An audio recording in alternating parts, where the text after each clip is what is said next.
আসসালামু আলাইকুম ভিউয়ার্স, আপনাদেরকে স্বাগত জানাচ্ছি বিম একাডেমি ইউটিউব চ্যানেলের দ্বিতীয় ভিডিওতে। গত পর্বে আমি দেখিয়েছিলাম অটোক্যাড ইন্টারফেসটি। অটোক্যাড সম্পর্কে আপনাদের একটি বেসিক ধারণা দেওয়ার চেষ্টা করেছি। অটোক্যাডের কোথায় কী ধরনের টুলস রয়েছে, কোথায় কোন কমান্ড রয়েছে, কোথায় কীভাবে কাজ করতে হয় দেখিয়েছি। আজকে এখন ভেঙে ভেঙে আমি সেকেন্ড টিউটোরিয়ালে ভেঙে ভেঙে কিছু কাজে দেখাবো আপনাদেরকে। চলুন শুরু করা যাক। আমি প্রথমে AutoCAD 2016 ওপেন করতেছি। দেখতে পাচ্ছেন ওপেন হচ্ছে। AutoCAD একটি গ্রাফিক্স বেস সফটওয়্যার, কাজেই এখানে কম্পিউটার গ্রাফিক্স ভালো থাকলে কাজ করতে সুবিধা আছে। তো আমি আগে একটি নতুন ড্রয়িং ওপেন করে রাখি, তাহলে দেখাতে সুবিধা হবে। আপনারা গত ক্লাসে আমি যেহেতু দেখিয়েছিলাম কোথায় কোন জিনিস রয়েছে, আজকে একটা একটা করে দেখাতে চেষ্টা করব। তো আজকের টিউটোরিয়ালের বিষয় হচ্ছে অ্যাপ্লিকেশন বাটন। আমি আজকে অ্যাপ্লিকেশন বাটনটি সম্পর্কে আপনাদেরকে দেখানোর চেষ্টা করব, যেখানে কি রয়েছে। আপনারা দেখতে পাচ্ছেন কর্নারে একটি এর মতো লোগো রয়েছে, অটোক্যাডের এ। তো এখানে একটি ছোট তীর চিহ্ন দেখতে পাচ্ছেন।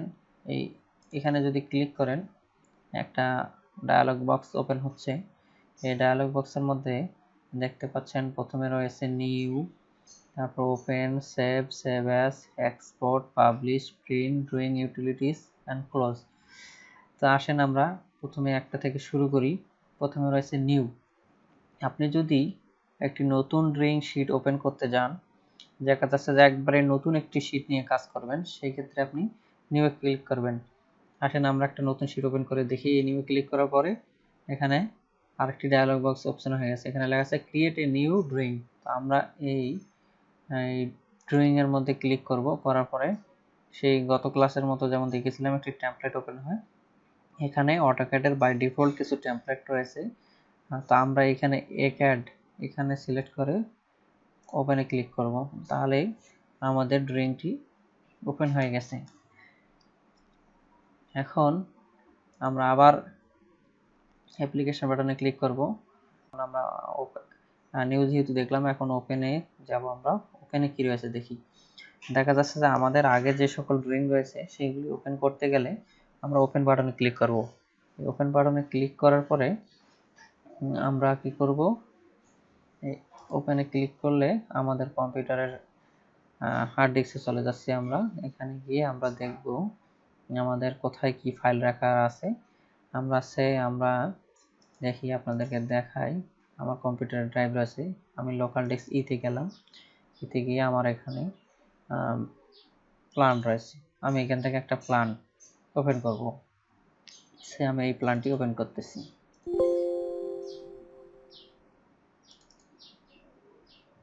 ওপেন করলাম, দেখা যাচ্ছে ওপেন হচ্ছে। জি, একটি ড্রয়িং ওপেন হয়ে গেছে। আপনারা দেখতে পাচ্ছেন একটি ড্রয়িং ওপেন হয়ে গেছে। আমি যদি আরেকটি ড্রয়িং ওপেন করে দেখাই আপনাদেরকে, আমি আবার এখানে যাচ্ছি, আরেকটি ফোল্ডার থেকে আরেকটি ড্রয়িং ওপেন করে দেখাই। আমার ওয়ার্কের মধ্যে গেলাম, আমি এখানে আমার অনেকগুলি আগের ওয়ার্ক রয়েছে। আমি এখান থেকে একটি ড্রয়িং ওপেন করি, তারপর সেই ড্রয়িংটি আমি ওপেন করতেছি। আমি এখানে ক্লিক করলাম, এই যে ড্রয়িংটি ওপেন হয়ে গেছে। আমি এইগুলি এখন কেটে দিচ্ছি। এতগুলি ড্রয়িং আমি ওপেন রাখবো না, একটি ওপেন রাখবো শুধু। দেখতে পাচ্ছেন জাস্ট একটি ওপেন রাখলাম। আমি আবার অ্যাপ্লিকেশন বাটনে যাচ্ছি। এখন এখানে দেখেন সেভের পরে রয়েছে কি সেভ অ্যাজ অপশন। সাপোজ আপনার একটি ড্রয়িং একই নামে সেভ করা রয়েছে, আপনি চাচ্ছেন যে এই ড্রয়িংটা সেভ অ্যাজ করে, মানে আরেকটি কপি করে দেন ওখানে কাজ করবেন আর মূল ড্রয়িংটি রেখে দিবেন। সেক্ষেত্রে সেভ অ্যাজ, আপনারা যদিও জানেনই সেভ অ্যাজের ব্যবহার। আমি সেভ অ্যাজে ক্লিক করলে আমার এখানে সেভের অপশন রয়েছে। আমি অটোক্যাড কোন ভার্সনে সেভ করব নাকি কারেন্ট ভার্সনে সেভ করব অপশন রয়েছে। আপনারা এই সেভ অ্যাজে ক্লিক করে একটি নতুন নাম দেবেন। সে ড্রয়িং 1 আমার যেহেতু এটা আছেই আগে থেকে, আমি এটা ড্রয়িং 2 দিলাম, দিয়ে সেভ করলাম। এটা ড্রয়িং 2 তে সেভ হয়ে গেছে। দেখতে পাচ্ছেন কোথায় সেভ আছে, ই ওয়ার্ক কাপাসিয়া ড্রয়িং 2, এখানে ড্রয়িং 2 তে সেভ হয়ে গেছে। এভাবে করেই আপনারা সেভ অ্যাসের ব্যবহার করতে পারবেন। তারপরে আসুন আমরা এক্সপোর্টের ব্যবহার দেখি। এখানে এক্সপোর্ট নামের একটি অপশন রয়েছে। এইখানে গেলে আপনাদের যেই ড্রয়িং এরিয়া আছে, এই ড্রয়িং এরিয়ার মধ্যে যদি কোনো ফাইল থাকে, সে ফাইলটা ওপেন থাকে, সেটা আপনারা পিডিএফ এক্সপোর্ট করতে পারবেন। তাহলে এর জন্য আমি আপনাদেরকে একটি ড্রয়িং ওপেন করে আগে দেখাই এটা কিভাবে কাজ করে। এই ছেপে গিয়ে আমি এইটা ওপেন করলাম। আমার এই ড্রয়িং এরিয়ার মধ্যে এই ড্রয়িংটাকে রাখলাম, রেখে আমি এক্সপোর্টে গেলাম। এক্সপোর্টে গিয়ে আমি পিডিএফে ক্লিক করলাম। পিডিএফে ক্লিক করার পরে আমি দেখতে পাচ্ছেন ফাইল এক্সটেনশন পিডিএফ রয়েছে। আমি এটাকে সেভ করলাম। তাহলে আমার ড্রয়িংটি যেখানে আছে আমি সেখানে চলে যাচ্ছি। আমার ড্রয়িংটি রাখা আছে এখানে। আমার এই যে পিডিএফ এ সেভ হয়ে গেছে। আমার ড্রয়িংটি পিডিএফ এ সেভ হয়ে গেছে। এভাবে করে আপনারা ড্রয়িং এক্সপোর্ট করতে পারবেন। সরাসরি ড্রয়িংটি ওখানে রেখে এক্সপোর্ট করা যায়। আর আপনাদেরকে এভাবেও আপনারা করতে পারেন। আপনারা এরপরে পাবলিশ অপশনে যদি যান, তো এখানে কিছু জিনিস রয়েছে, এগুলি খুব একটা আমাদের কাজে লাগবে না। আপনারা এটা যারা আরো পরবর্তী ধাপে কাজ করবেন তখন আমরা দেখাবো আপনাদেরকে, এগুলি ছোটখাটো কাজ রয়েছে। এরপরে সবচেয়ে গুরুত্বপূর্ণ, আজকের এই টিউটোরিয়ালের সবচেয়ে গুরুত্বপূর্ণ আইটেমই এটি, ড্রয়িং ইউটিলিটিস। এই ড্রয়িং ইউটিলিটিস আইটেমের মধ্যে অনেকগুলি জিনিস রয়েছে, এগুলি খুবই গুরুত্বপূর্ণ, প্রতিটাই গুরুত্বপূর্ণ। আসলে আমরা দেখি, এর মধ্যে সবচেয়ে গুরুত্বপূর্ণ হলো ড্রয়িং ইউনিটস। ইউনিটে যদি আমি ক্লিক করি, আমাদের ড্রয়িংটাকে আমরা আসলে কোন এককে কাজ করব, এটা কি আমরা মিলিমিটারে কাজ করব, সেন্টিমিটারে, মিটারে, নাকি ইঞ্চিতে, নাকি ফিটে কাজ করব, সেই জিনিসটি আমরা এখানে সেট করে দিব যে আমরা আসলে কোন ইউনিটে কাজ করব। আমরা যে ইউনিটে কাজ করতে চাই সেই ইউনিটটা এখানে সেট করে দিব, দিয়ে আমরা কাজ করতে পারবো। তো আপনারা যদি ইঞ্চি অথবা ফিটে কাজ করতে চান, সেই ক্ষেত্রে আপনারা এখানে আর্কিটেকচারাল রাখবেন। এখানে দেখতে পাচ্ছেন কয়েকটি অপশন রয়েছে, architectural, decimal, engineering, fractional, scientific. এই ক্ষেত্রে আপনারা আর্কিটেকচারাল সিলেক্ট করে দিবেন, দিয়ে প্রিসিশনে যাবেন। এখানে প্রিসিশন আছে, আপনার প্রিসিশন দেখতে পাচ্ছেন 0 ফিট 0 ইঞ্চি থেকে 0 ফিট 0.1/256 ইঞ্চি। এখানে অনেকগুলি আছে। আপনারা এই প্রিসিশন 0 রাখলে আপনার ইঞ্চির পরে যদি কোনো পয়েন্টের পরে কোনো ফ্র্যাকশন থাকে সেটা এখানে শো করবে না। আর যদি 1/2 দেন তাহলে হাফ ইঞ্চি পর্যন্ত আপনার ফ্র্যাকশন শো করবে। 1/4 দিলে আপনার 1 ইঞ্চির 4/1 শো করবে। 1/8 দিলে 1 ইঞ্চির 8/1 পর্যন্ত ফ্র্যাকশন শো করবে। এভাবে করে আপনার ফ্র্যাকশন বাড়িয়ে দিলে আপনাদের ফ্র্যাকশনগুলো শো করবে। আমরা এই ক্ষেত্রে 1/8 রাখলাম। আর এখানে যে ডেসিমেল, এইখানে যে অপশনটি রয়েছে টাইপটা আপনারা ডেসিমেল ডিগ্রিতে রাখবেন। আর এইখানে যে প্রিসিশনটি রয়েছে, এই প্রিসিশনটি আপনারা 0-তে রাখতে পারেন। তারপরে আসেন unit two scale inserted content. এইখানে আপনারা দেখতে পাচ্ছেন আপনারা কোন ইউনিটে কাজ করবেন সেটা এখানে চাইলে দেখিয়ে দিবেন। যেহেতু আমরা ইঞ্চি ফিটে কাজ করব, আর এখানে ইঞ্চি রাখতেছি, আমরা ইঞ্চি রেখে আমরা এখানে ওকেতে যাব। ওকেতে গেলে আমাদের এই ড্রয়িংটা আমাদের ইউনিটে সেট হয়ে গেছে। এটা আমাদের আর্কিটেকচারাল ইউনিট বা ইঞ্চি ফিটে আমরা সেট করে ফেলছি। আমরা যদি আপনাদের দেখাই, যেখানে আমরা ডাইমেনশন নিচ্ছি, এই ক্ষেত্রে আমরা যদি এখান থেকে ধরি, ধরে এখানে একটি ডাইমেনশন দেখি, চেক করে দেখেন আপনার 41 ফিট 0 ইঞ্চি আমাদের এটা ইঞ্চি ফিটে রয়েছে। এখন আপনাদেরকে এখানে আসি, আমরা ড্রয়িং ইউটিলিটিস, এইখানের মধ্যে আরও কিছু অপশন রয়েছে, যেমন drawing properties, audit, status, purge, recover. Drawing প্রপার্টিসে যদি আমরা যাই, তাহলে আমরা এই ড্রয়িংয়ের প্রপার্টিটা দেখতে পাবো। যেমন এই ড্রয়িংটা আমাদের কি নামে সেভ করা রয়েছে, সাইজ কত, কত তারিখে সেভ করা হয়েছে, ইত্যাদি বিষয়গুলো আপনারা দেখতে পাবেন। এটা আপনাদের আগে থেকেই জানা রয়েছে।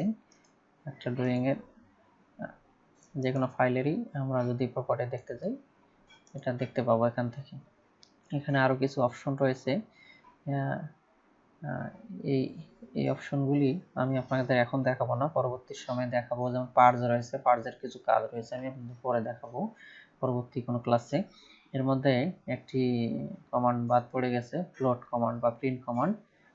এইখানে দেখতে পাচ্ছেন আপনারা প্রিন্টের মধ্যে আবার অনেকগুলো অপশন রয়েছে, যেমন plot, base plot, plot preview, preview plot and publish detail, page setup, manage plotter. আপনারা দেখতে পাচ্ছেন প্রথমে রয়েছে প্লট। আমরা একটু প্লটটা দেখে আসি প্লটে কিভাবে কাজ করে। আমরা যদি প্লটে ক্লিক করি, আমাদের কাছে একটি ডায়ালগ বক্স ওপেন হয়েছে। আমরা এইখান থেকে আমাদের প্রিন্টার দেখিয়ে দিয়ে আমরা প্রিন্ট করতে পারবো। এখানে অনেকগুলি কাজ রয়েছে, একটা দুটি না, অসংখ্য কাজ রয়েছে।